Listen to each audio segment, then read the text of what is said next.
What you doing, Kayla? I just got something really fun in the mail. You guys are never gonna guess what we found. You're never gonna guess. So, this came from Desert Rat Off-Road. Huge shout out to the guys over at Desert Rat Off-Road in Arizona.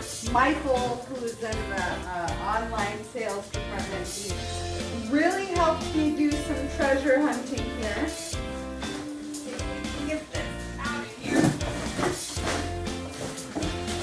I mean, like, I'm serious. You guys are not gonna believe what I found. Hey, Michael, can you come and zoom in on this right here? What does that say right there?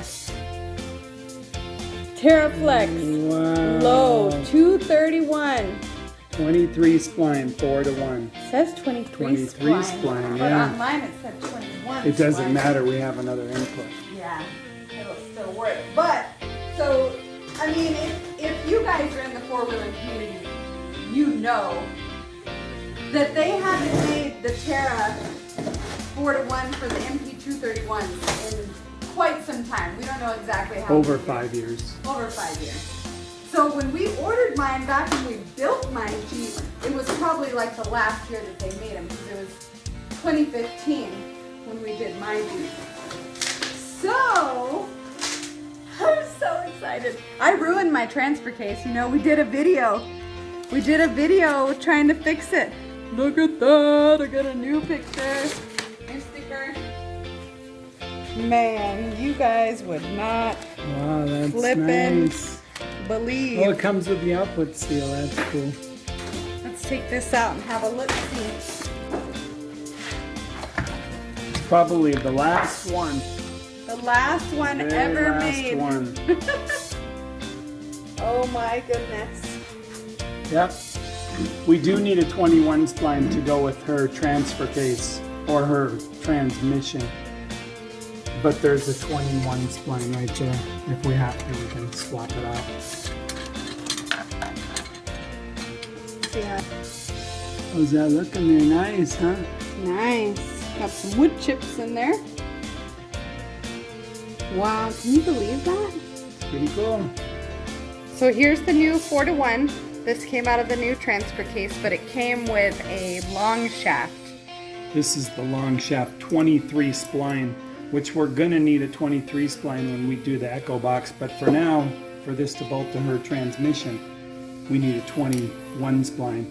So this is out of the old 4-to-1 TeraFlex case.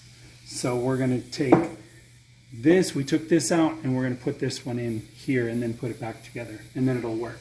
But I have to clean this up first. There's still a little bit of metal shavings in here from the catastrophic failure in our transfer case from before.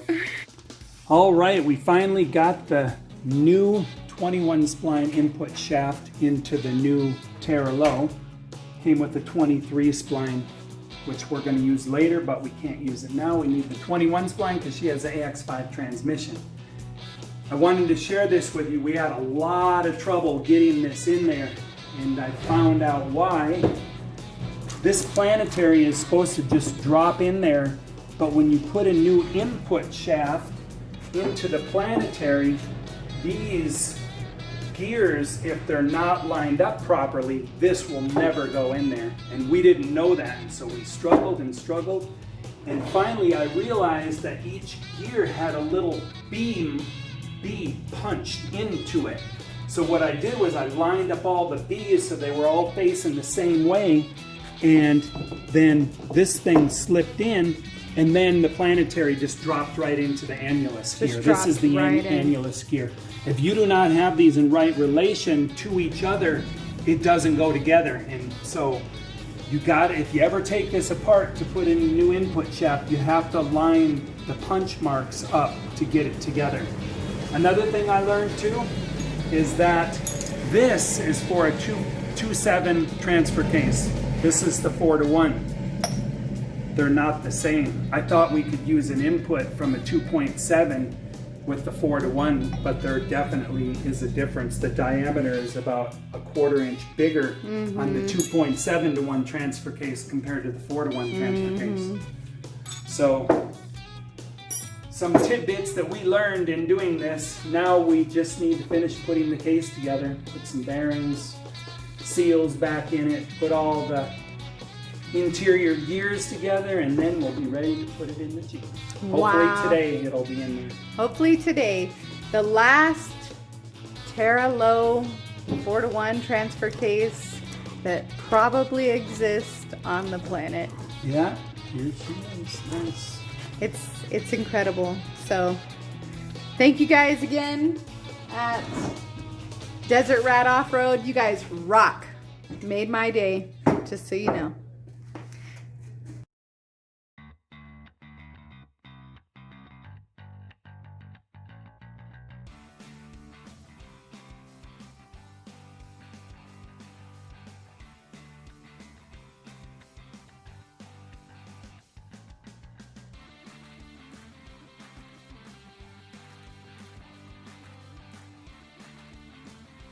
Alright guys, so I just want to wrap up everything that we've been doing since we stumbled across the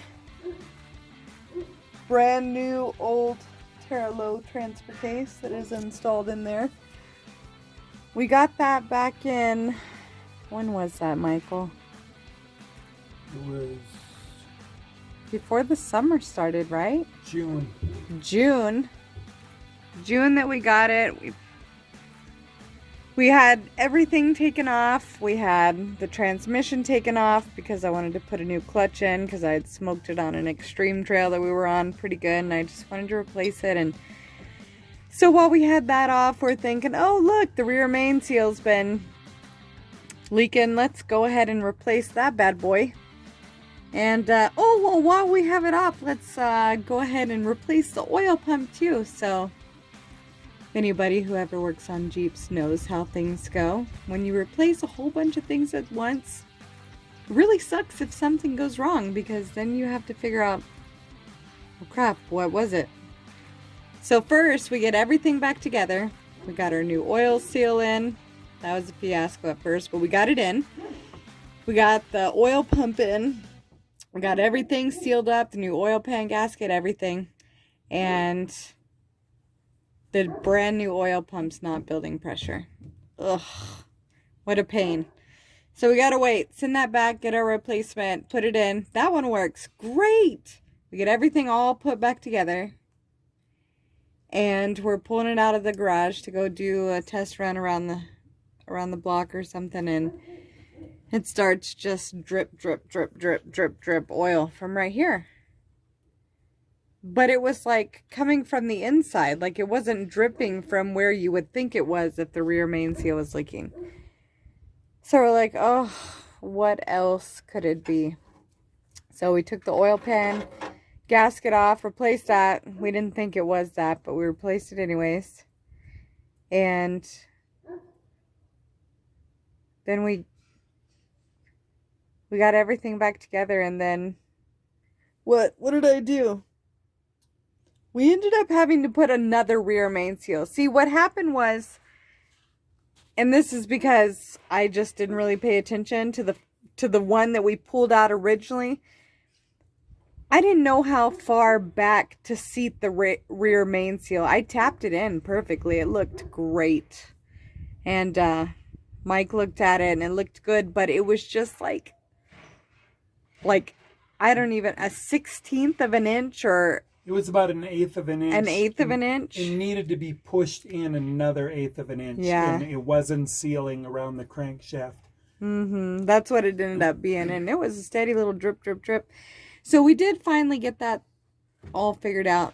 And we got her back together.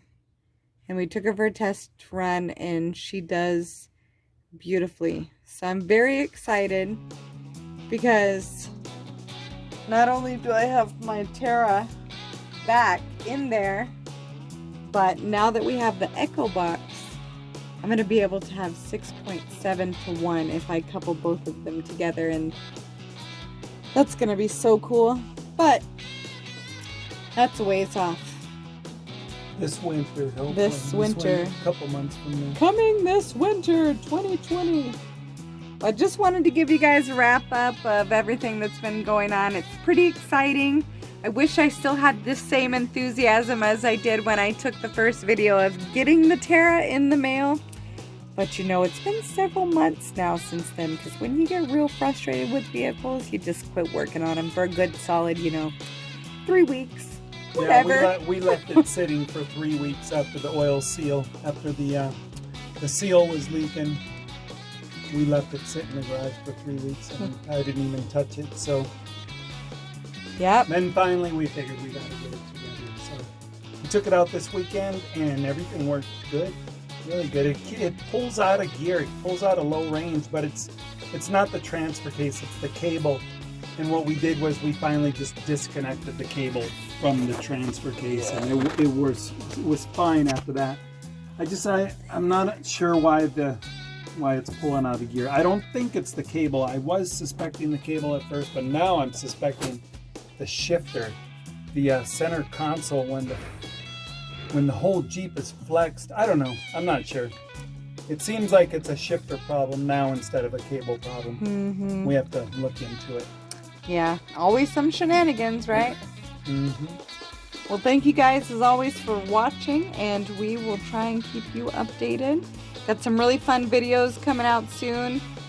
Went and reran some of the trails that they run for the Chili Challenge, and the torrential rains that we've had out there these last few months has really done some cool things to some of those trails out there. They're always changing. That's the cool thing about the trails in the desert. So thank you guys for watching. Hope to see you guys out on the trails.